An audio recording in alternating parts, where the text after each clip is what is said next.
everyone is saying Facebook is dead all the time and how everyone should be using TikTok instead and how, blah, blah, blah. We've heard it every single time a new platform comes along. It's always the same story. Why do you think people think Facebook's dead?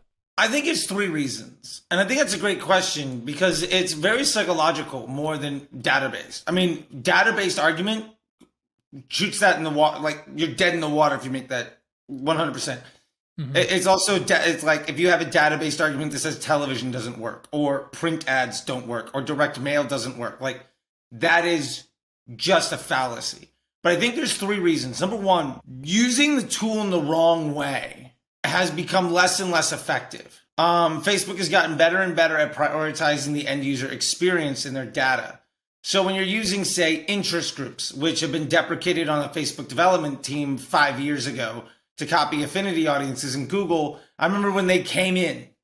Or if you're using retargeting, which was made obsolete by advanced matching, and then tremendously harmed by iOS 14, not because audiences are smaller and tracking is worse, but because users aren't in multiple places of the funnel.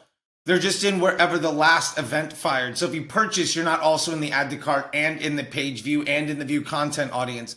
So it looks like your audiences are a lot smaller, but really it's just they built in the exclusions for you. And so doing things in the 2016 way is incredibly harmful now and is only getting worse. If you're still using ABOs and interest groups and retargeting, to a lesser extent, even lookalikes are fairly obsolete. To be fair, most people that learned Facebook that I know learned somewhere between 2018 and 2020. That was where a lot of people learned, or the people that they're learning from, where they got good. Yeah. In the world of 2018 to 2020, the economy was booming. Any idiot could set up a really dumb Shopify store and screenshot an Alibaba post and print money, because when the economy is booming, literally anyone can start a business. And I'm so happy that they did. Like, the financial independence and security so many people got during that 10-year booming economy, right up until, well, a changeover in some leadership around the world and then some impacts of science, which were inevitable, having an impact. But we are now facing a situation where the economic structure is different.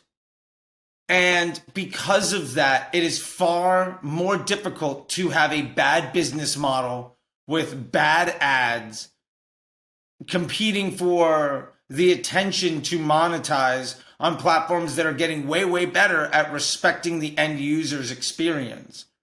And because of that, it's just way more difficult to be successful when you disrespect your business partners and don't give a damn about your customers. Platforms have gotten really good at basically squeezing those people out. And I think the third thing is a level of sexiness.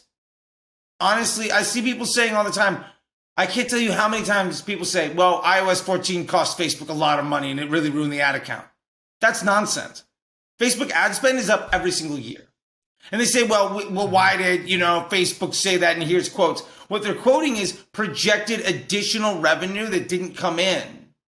And that's primarily more because of an economic structure, but also because the development of the ad platform has basically reached maturity. Facebook ads is at the same level as search and email. Now, would you say search and email aren't any good because they haven't had any dramatic, fundamental technological shifts in years? I'd say that's nonsense.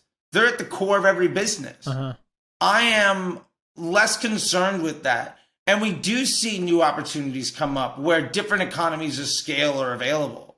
And whenever there's underpriced attention, there's always the opportunity to abuse that. I remember when it was Pinterest. I was running Disney and Persil laundry detergent. I did the US launch for that and the product launch for TRX, the like yellow workout bands. I did the product launch, brought that to market on the back of those ads. I remember when it was Snapchat, right? And it was great. And, the Dollar Shave Club dudes, I did part of that. They were a great success story. And I was doing stuff with them for a lot of different brands. And then it was, now it's TikTok. And To be fair, I remember a year ago when everybody was like, TikTok CPMs are $3. You got to get on it. And now they're worse than Facebook ad CPMs. Yeah. Like, I can, my Facebook ads CPMs at like $50, $60, $70,000 a day for e-commerce brands is in the mid to low 20s. The TikTok ads for the same thing might be in the mid to upper 20s or low 30s sometimes. And true, I'm not nearly as good at TikTok as I am at Facebook.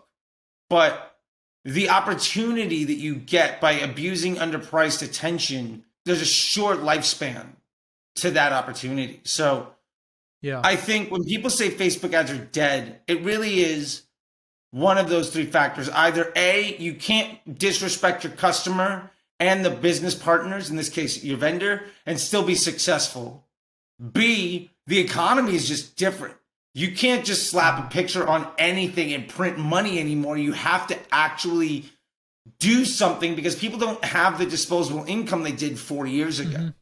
Yeah. And three, I think there is a narrative around easy money and honestly also corporate positioning that people take at face value instead of understanding the opportunities that are in front of them. And I'm excited that we get to dive deeper into that because I think if you're saying that Facebook ads don't work, I hope that you also say that email and search don't work because it's not the sexy new thing.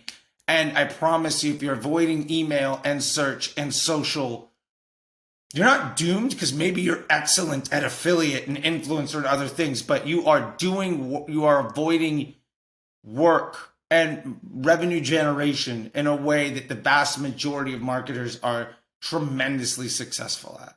Thanks very much for watching this clip of the D2C Deep Dive. You can watch the full episode in its entirety in the cards above, or you can subscribe to us on iTunes and Spotify. The link is down below. Make sure you subscribe and like the video, and I'll see you next time.